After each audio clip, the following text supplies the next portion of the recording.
Números, capítulo 22, dos versos 13 a 21. Ao raiar do dia, Balaão levantou-se e disse aos líderes de Balaque: Tornai a vossa terra, pois o Eterno recusa-me deixar-me ir convosco. Levantaram-se os príncipes de Moabe e voltaram para Balaque e lhe deram a notícia. Balaão recusou-se a vir conosco. Balaque enviou de novo outros príncipes, em maior número e mais importantes do que os primeiros.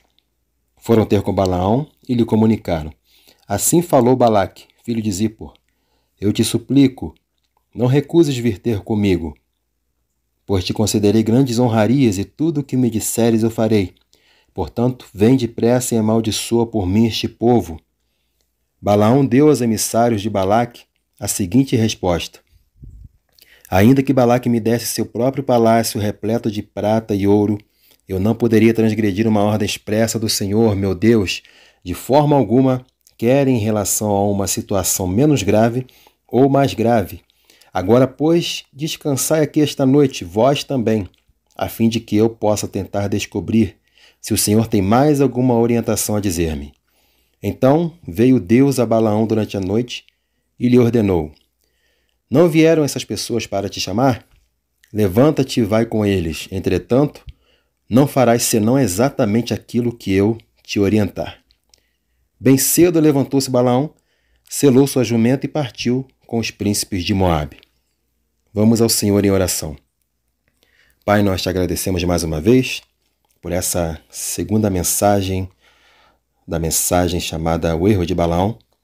E nós, ó Pai Santo, te pedimos orientação por teu Espírito para comunicarmos apenas aquilo que o Senhor deseja que nós façamos. É o que nós te pedimos em nome de Jesus. Amém. Então, meus irmãos, não há aqui muita necessidade de explicação sobre a vida profética, entre aspas, de Balaão, ou lançar aqui uma dúvida no ar sobre se ele era ou não um profeta, porque as Escrituras nos dão a resposta aqui nos versos 5 e 6 de Números capítulo 22. A mensagem de Balaque a Balaão diz claramente qual era o povo que Balaão deveria amaldiçoar. E isso é dito no final aqui do verso 5. Eis que o povo que saiu do Egito cobriu toda a terra. Estabeleceu-se diante de mim. Logicamente, o povo aqui que havia saído do Egito era Israel, ainda que Balaque não tenha citado o nome na mensagem enviada por seus emissários. Mas, afinal, qual era realmente o ofício de Balaão? Isso as próprias Escrituras nos informam aqui. Então, vamos às informações. Basicamente, Balaão era o que nós vemos hoje em muitas religiões ligadas à feitiçaria, ligadas à magia, em que fazem trabalho disso, trabalho daquilo.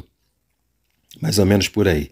Balaão ele fazia trabalhos de maldição e trabalhos de bênção, no objetivo de atrair, entre aspas, bons e maus fluidos para pessoas, para objetos ou animais ou qualquer outra coisa que seu cliente tivesse o desejo. E, como vemos aqui no final do verso 6, que diz: Porquanto eu o sei muito bem. Aquele que tu abençoas é abençoado, mas aquele a quem tu amaldiçoas fica amaldiçoado. Isso indica aqui que Balaão era muito conhecido ali na região, os seus trabalhos, e era bem sucedido nos seus trabalhos, até o dia em que o Senhor aparece a ele. Isso nós veremos mais adiante. Então, Balaão, por fazer seus trabalhos de magia, ou tarô, ou feitiçaria, ele tinha, logicamente, sua tabela de preços já estabelecida. Afinal, essas pessoas não fazem esses tipos de trabalho de graça, né? E essa tabela de preços era conhecida de Balaque. As Escrituras aqui, elas não nos revelam o preço, mas nos revelam que Balaque enviou a Balaão, por meio dos anciãos de Moabe e os anciãos de Midian, a quantia necessária para os trabalhos, como vemos aqui no verso 7. que diz assim: Os anciãos de Moabe e os de Midian partiram, levando consigo a quantia necessária para pagar os augúrios do latim augurium, aquilo que é pressagiado, é uma profecia, ou seja, entre aspas, o poder de ver o futuro. Então Balaão também era um cartomante, né, como nós conhecemos nos dias de hoje. Talvez não tivesse os poderes de conversar com os mortos, como a necromante que Saul contratou em 1 Samuel capítulo 28, mas o que as Escrituras nos revelam aqui é que ele podia conversar com Deus. Balaão é mais um exemplo de que Deus conversa com sua criação a qualquer momento. Meus irmãos, antes de nós continuarmos aqui, é extremamente necessário nós termos o entendimento de que quando alguém diz que ora a Deus ou clama a Deus ou conversa com Deus, não é necessariamente a evidência ou a garantia de que essa pessoa é salva. Não. E também isso implica com sua frequência assídua ou não em sua congregação. Porque dizer que é cristão apenas porque vai na igreja é o mesmo que dizer que é um hambúrguer porque vai no McDonald's. A salvação é um homem, e este homem é Jesus Cristo, o Filho de Deus, para que todo aquele que nele crê não pereça, mas tenha a vida eterna. Mas perecer como e perecer onde? E quem me fará perecer se eu não crer que Jesus Cristo é o Filho de Deus, o Salvador? A resposta é, Deus. Vamos comigo aqui rapidamente a Salmos 7, dos versos 11 até o 13.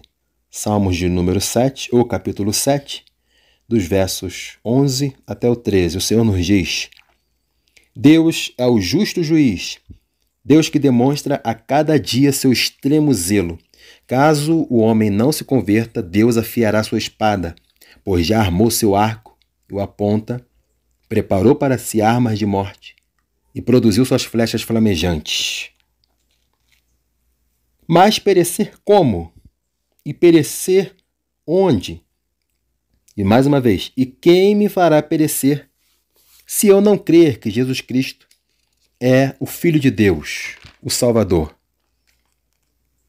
E essa resposta nós encontramos em um único verso das Escrituras apenas. Há várias exposições sobre isso. Porém, vamos nos fixar apenas em um único verso.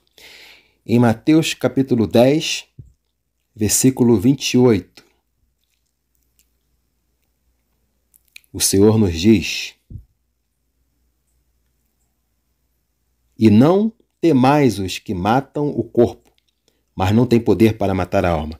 Temei antes aquele que pode destruir no inferno tanto a alma como o corpo. O capítulo 10 aqui de Mateus é a revelação de Jesus Cristo a todos que passariam por atrocidades por causa de seu nome. Leia o capítulo 10 de Mateus. Talvez você e eu não estejamos ainda inseridos nisso, mediante ao país em que vivemos, porém, vários de nossos irmãos ao redor do mundo já passam por isso. E as suas orações não são para que o Senhor os livre dessas atrocidades. Não. Suas orações são para que o Senhor os fortaleça e aumente sua fé na plenitude do Espírito de Deus. Então, mesmo você ainda não estar passando por perseguições, pelo nome de Cristo, não fique passivo ou indiferente a seus irmãos. Ore por eles. Mas ore como eles oram. Peça ao Senhor para fortalecê-los na pregação do Evangelho de Deus, e não por livramento. Porque eles já entenderam Mateus capítulo 10. E por que eu disse aqui que você ainda não está passando pelas mesmas atrocidades e perseguições que seus irmãos em todo o mundo estão passando? Será porque você não faz mal nenhum a ninguém? Ou porque mora em um bairro tranquilo? Ou porque a grande maioria em seu país é cristã? Ou porque o seu país simplesmente é abençoado por Deus? Não é por isso. Você ainda não é perseguido pelo nome de Cristo porque Deus tem o tempo determinado para que você seja provado na sua fé nele. É por isso que você e eu precisamos ter o entendimento correto da fé. Sabemos que a fé vem pelo ouvir. E ouvir o quê? Ouvir a palavra de Deus, isso. A fé só é gerada em você. Escute bem isso, a fé só é gerada em você se em seus ouvidos entrarem a palavra de Deus. A palavra de Deus. E não a palavra de um psicólogo, ou de um psicanalista, ou de um amigo, ou de um vídeo motivacional, ou uma frase de efeito que você fala ou compartilha em suas redes sociais, grupos de WhatsApp, Telegram, YouTube, Instagram, Facebook, etc. Não. A palavra de Deus. Mas quem é a palavra de Deus? Mais uma vez, abra aí sua Bíblia comigo em Apocalipse capítulo 19. Vamos ler do versos 11 até o 16. Então, vamos ver aqui. Eu peço aos irmãos que fiquem atentos porque o Senhor ele costuma nos conduzir por toda a Escritura, mesmo estando nós baseados em um livro apenas aqui. E os irmãos, vocês podem observar, nós estamos em Números capítulo 22, correto? Porém, o Senhor já nos levou a 1 Samuel capítulo 28, já nos levou a Salmo 7, a Mateus capítulo 10 e agora a Apocalipse 19. E tudo isso para quê? Para a glória de seu nome. Então, amém, que sejamos usados para a glória do nome do nosso grande Deus e Salvador Jesus Cristo. Continuando aqui, então, quem é a palavra de Deus? Vamos ler Apocalipse capítulo 19, dos 11 a 16, e aqui vamos caminhar para o término dessa segunda parte dessa exposição chamada O Erro de Balaão. Diz assim: Então olhei, e eis que vi os céus abertos, e diante de mim um cavalo branco, cujo cavaleiro se chama Fiel e Verdadeiro. Ele é responsável por julgar e guerrear com justiça. Seus olhos são como chamas vivas de fogo, e em sua cabeça há muitas coroas e um nome escrito que somente ele conhece. Estava vestido com um manto salpicado de sangue, e seu nome é Palavra de Deus. Os exércitos dos céus o seguiam, vestidos de linho fino, alvo e puro, montados em cavalos brancos. Uma espada afiada saía-lhe da boca para ferir com ela as nações. Ele as regerá com cetro de ferro, e ele mesmo é o que pisa o lagar do vinho da justa ira de Deus Todo-Poderoso. Em seu manto, sobre a coxa, traz escrito este nome: Rei dos Reis e Senhor dos Senhores. Aleluia. Aleluia. Bom, o erro de Balaão, que é o erro da grande maioria das igrejas batistas e seus pastores e da grande maioria das denominações e seus pastores e líderes aqui em Engenheiro Pedreira, é querer amaldiçoar o povo que Deus abençoou para sempre. Esse é o erro de Balaão e dessa grande maioria que nós citamos aqui. Como nós dizemos, isso é uma denúncia de várias páginas que serão direcionadas ao Todo-Poderoso para que ele exerça justiça nisso. Então, meus irmãos, então quem é a palavra de Deus? Isso mesmo, Jesus Cristo, o Filho de Deus. Ele é a palavra de Deus. E a fé só é gerada em nós se nossos ouvidos se curvarem à palavra de Deus, o autor e consumador da fé, Jesus Cristo. Autor, porque ele criou a fé, portanto, ele é antes da fé. Consumador, porque todas as coisas, incluindo a fé, apontam para ele em sua glorificação. Aleluia! Que o Deus da graça e verdade cumpra em nós o seu desejo de revelar a nós todos os dias o seu Filho, por meio de seu Espírito, em nome de Jesus. Vamos ao Senhor em oração.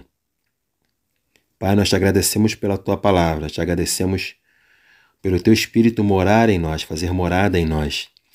E o que nós te pedimos mais uma vez é um coração desejoso de ouvir a voz do teu Espírito todos os dias. Continue conosco, Pai, o que nós te pedimos e te agradecemos em nome de Jesus. Amém. Fique com Deus e que o Senhor nos dê uma outra oportunidade, se Ele assim desejar.